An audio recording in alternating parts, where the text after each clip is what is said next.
এই দেখো এই মোটা মোটা বইগুলো, তারনাথ তান্ত্রিক, বুদ্ধদেব গুহর বই, এই মোটা মোটা বইগুলো তো পড়ছে বাবুরা।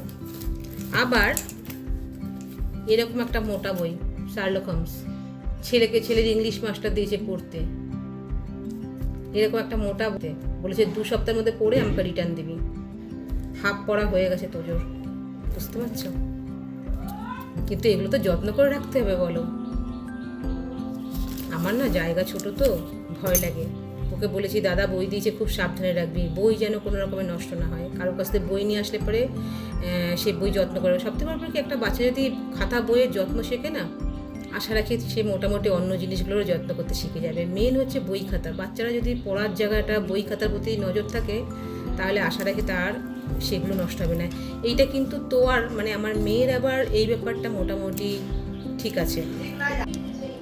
চলে আসলাম জামরুল গাছে জামরুল পাড়তে। মেয়ে ওখানে জোরে জোরে পড়ছে, কিন্তু জামরুল গাছে জামরুল পাড়বো কি, জামরুলিতে নেই। গুটি কয়েক হয়েছিল, কাঠবেড়াতে কেটে দিয়েছে, আর এখন ভাবছি একটু দিদিকে দুটো দেবো। গাছের ফলই নেই, 5টা ফল আছে। চলো 4টে তোমাকে নিয়ে যাই দিদির জন্য।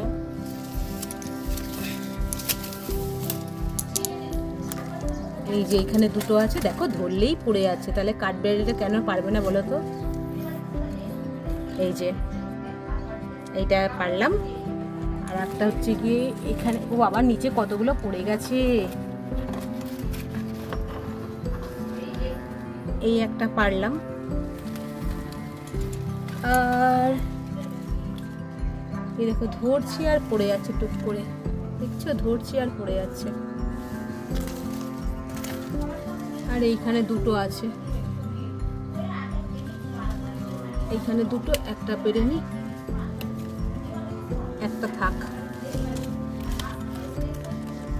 এই যে 4টে একবারে রেডি হয়ে গেলাম, কারণ তোজোর ছুটির সময়ও হয়ে আসছে।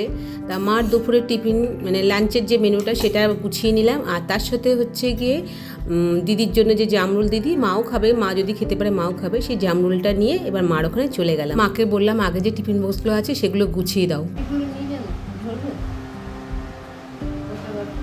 অন্য প্লাস্টিকে দাও, অন্য প্লাস্টিকে দাও। হ্যাঁ তো তার মধ্যে ঢুকিয়ে দাও। দিদি গেছে চান করতে, আমি ওর জন্য অপেক্ষা করবো।